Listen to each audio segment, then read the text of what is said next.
Most 72-year-olds have put work far behind them. They wander gardens, take cruises, spoil their grandchildren. You don't find many trying to buy an airport and taking out a complex jet for a joyride. Pilots are a different kind of breed. It's amazing how often intelligence intermixes with obtuseness. At 13:35 local time on January 9th, 2021, a Horizon Air flight crew were contacted by center controllers over Oregon with an unusual request. A Citation jet was in a steep corkscrew descent, and ATC wanted visual confirmation. The captain will later testify, "I didn't see any smoke or vapors. 30 seconds after we saw the aircraft, it impacted terrain. The black scar on the earth and the snow and the black smoke in the air. It was a chilling encounter."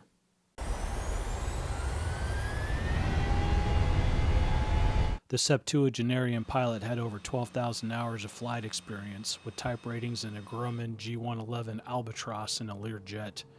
He didn't have a type rating in the Cessna Citation 560, but that wasn't for a lack of trying. He'd bought November 3 Romeo Bravo on a whim of fortune.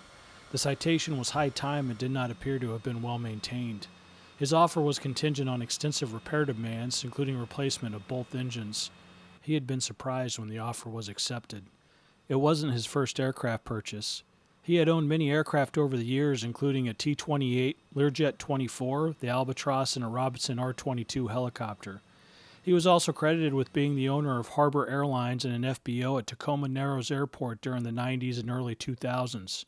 He still owned a small runway on Whidbey Island, and he was in negotiations to purchase Troutdale Airport in Oregon, which was a departure field for his final flight. His passion for aviation clearly ran deep. The Citation, like all jets, requires a type rating. The new owner of November 3 Romeo Bravo had a lot of experience, but he was not rated for the Cessna Twinjet. He initially hired an instructor who was rated in the 560 to accompany him on trips.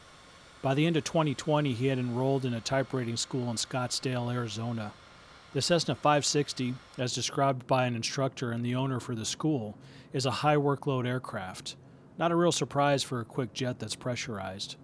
Adding to the workload was a recently installed avionics package.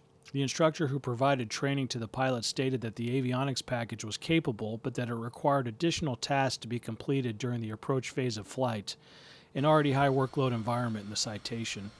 The same instructor related that the pilot had stated his goal was to obtain not only a type rating in the Cessna 560, but also an exemption to fly the jet single pilot.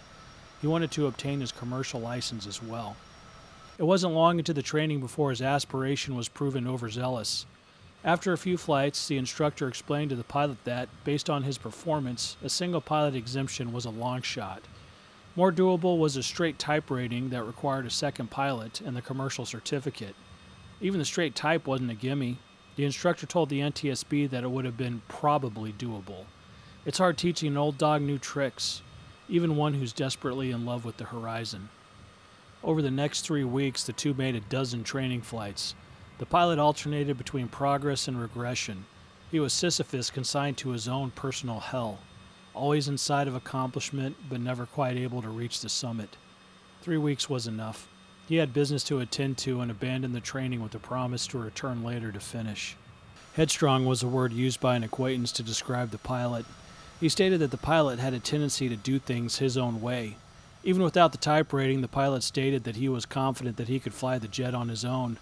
He wasn't the sort of person who gave up. A businessman and entrepreneur who had been through multiple bankruptcies, failure another challenge to overcome.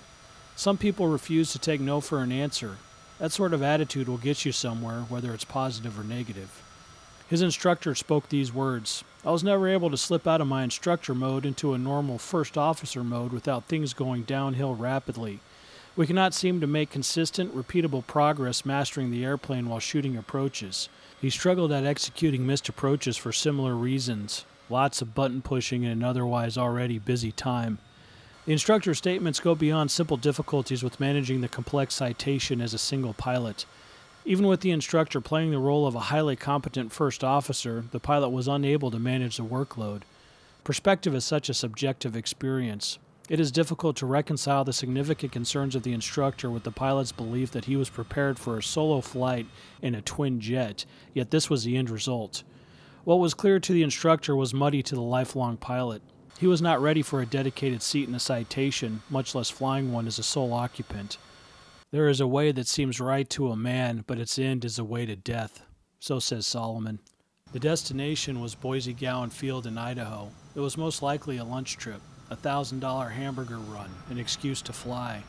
Friends stated that were it anything else, the pilot would have most likely brought his dog along.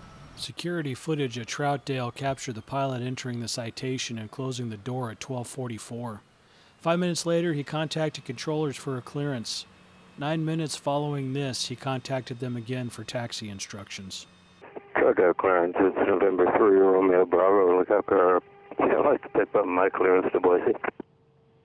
Citation 3 Romeo Bravo, Troutdale ground clear to Boise Airport, Blue Lake 3 departure, then as filed. Maintain 4,000, expect flight level 370 5 minutes after departure. Departure frequency will be 124.35, squawk 3561.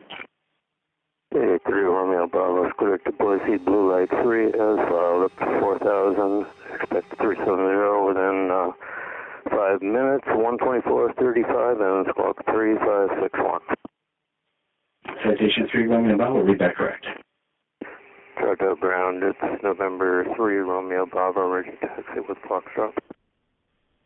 Citation 3 Romeo Bravo, Troutdale ground. Information golf is current wind 080 at 23, gust 31, altimeter 3025, runway 7, taxi via Alpha. 3025. Citation 3 Romeo Bravo, read back your taxi instructions, please. Okay, we'll taxi runway 07 by Alpha. Citation 3 Romeo Bravo, roger. Small hints, little imperfections that belie the aggravation of age. Every brain is a little bit different, but none get far north of 70 without at least some degradation. Taxi instructions to a runway should be read back. So should the current ATIS code. The altimeter setting does not need to be. The only thing the pilot read back was the only thing that he didn't need to. Things didn't get much better airborne. The pilot was directed to turn to a heading of 310. He did not respond, the airplane did not turn, and over the next minute he failed to respond to repeated air traffic control inquiries. The fifth attempt was finally fruitful. Hearing is the first thing to go in a high workload environment. People who are deep in thought or overwhelmed with tasks become impervious to sound. Our ears are a great early warning system, but once the threat is manifest, it's the least important of the senses. Controllers instructed the pilot to fly direct to the navigational fix Timmy. He acknowledged but proceeded to deviate 15 degrees left of a direct track. This put the nose directly towards Mount Hood, an endemic landmark over Oregon due to its 11,000-foot white-capped peak, a solitary idol in an otherwise unbroken horizon. The controller queried the pilot if he was direct to Timmy. He said he was, but his ground track did not change. The controller threw in the towel and instructed him to turn right to a heading of 130. The aircraft turned left instead. There is a detail here to help understand what was going on. The pilot was not fond of using the autopilot. He explained it to an acquaintance that he preferred to hand fly since he didn't view himself as a professional pilot. It's difficult to understand the context of this statement, but his flight path was subjective of either the improper use of automation or the total absence of it. Whatever the case, the autopilot is one of the most effective workload reduction devices in a jet. The confused controller noted the improper left-hand turn and inquired whether November 3 Romeo Bravo was flying direct to Timmy. The pilot, who is lost in a fully developed imperviousness to his own limitations, stated, "I was." He was instructed once again to turn right to a heading of 130 to keep him away from Mount Hood.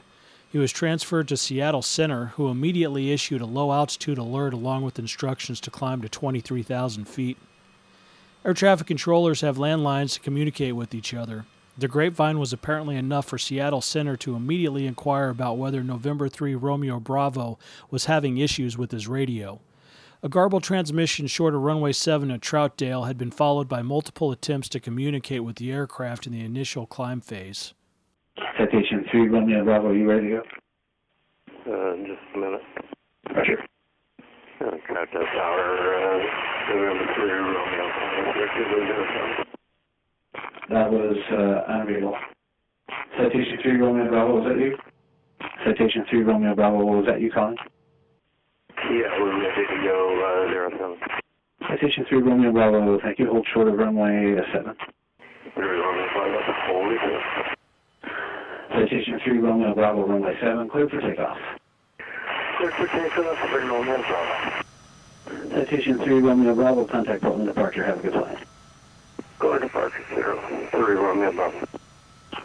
Citation 3 Romeo Bravo, Portland, Troutdale Tower, if you hear me, ident. The inability for a citation driver to track either a course or a heading, or even turn in the right direction. Multiple unanswered attempts at communication. It wasn't the radios, but you can't blame Seattle Center for asking. Eventually, November 3 Romeo Bravo was cleared at 37,000 feet and direct to Boise. The aircraft tracked in the general direction of Boise until it climbed above 27,000 feet, at which point it began deviating right of course. Once it was 30 degrees off course, Seattle Center attempted to contact the pilot. There was no response. The aircraft continued to deviate in the climb until it reached flight level 310, at which point it succumbed to a descending right-hand spiral. It lasted for 8 minutes and terminated in a black scar on a field of virgin white snow. In the hands of a pilot who had proven inadequate to operate the jet, it would have been easy to suspect that his own error had caused the crash. The communications and aircraft handling issues preceding the spiral dive support the citation instructor's assertions that the pilot was not prepared to operate the 560 in either seat, much less by himself. Yet the squints at the NTSB did their diligence and commissioned an aircraft performance study based upon the ADSB telemetry captured by ATC. Fugoid is one of those little things that no one ever thinks about until they do. Civil aircraft are designed to be stable, which is to say that they tend towards equilibrium when displaced by an errant flight control input or a gust of wind. The problem with stability is the more of it you have, the less maneuverability you get. Too much of it will kill you, so will too little. The Goldilocks zone of aerodynamics results in a fugoid, in which the aircraft perpetually attempts to return to an equilibrium flight attitude, overshoots that attitude, attempts to return again, and overshoots again. Most jets will gradually dampen the fugoid after a minute or so of these oscillations, so long as another gust of wind or turbulence does not create another displacement, which, of course, it nearly always does. If a pilot, or autopilot, applies normal control forces, they will dampen the fugoid in a matter of only a few seconds. When a fugoid persists over a sustained period of time, say during an 8-minute spiraling descent, good money is that no one is minding the flight controls. Good money, at least in this case, is on pilot incapacitation. This is what the ADSB telemetry testified to. Aircraft attitude, airspeed, and bank were all consistent with an undamped and developed fugoid. The NTSB clearly, at some point, considered whether a lack of cabin pressurization was to blame. In the upper flight levels, hypoxia and unconsciousness are destined to occur if aircraft pressurization is not present and the pilot is not wearing an oxygen mask. The final accident report included the entire Pilot Operating Handbook section on the environmental control system. November 3 Romeo Bravo was built in 1989. The pressurization system lacked many of the automated features present on modern aircraft. A switch or a knob left in the wrong position would result in the aircraft failing to pressurize.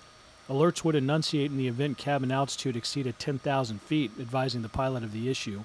Added to this, the cabin oxygen masks automatically deploy above 13,500 feet of cabin altitude. Though 2 of the assemblies were too damaged by the crash to provide any clues, the masks in the 3rd unit remained within their housing, indicating that the cabin altitude never triggered deployment. This means that the aircraft was properly pressurized. The cause of death was generalized by the coroner: blunt force trauma. It was based on the circumstances more than any physical evidence. The injuries were severe enough that neither disease nor toxicological testing could be performed. It becomes a guessing game at this point. A 72-year-old clearly in over his head. The entire flight was a testament. The stress must have been substantial. Unconscious from a heart attack or a stroke, that's the best guess. A series of poor decisions. You might get away with it when you're young, but you also have more to lose. Everyone's number comes eventually. All we can really do is to shift the odds, in our favor or against it. That's the only choice we have.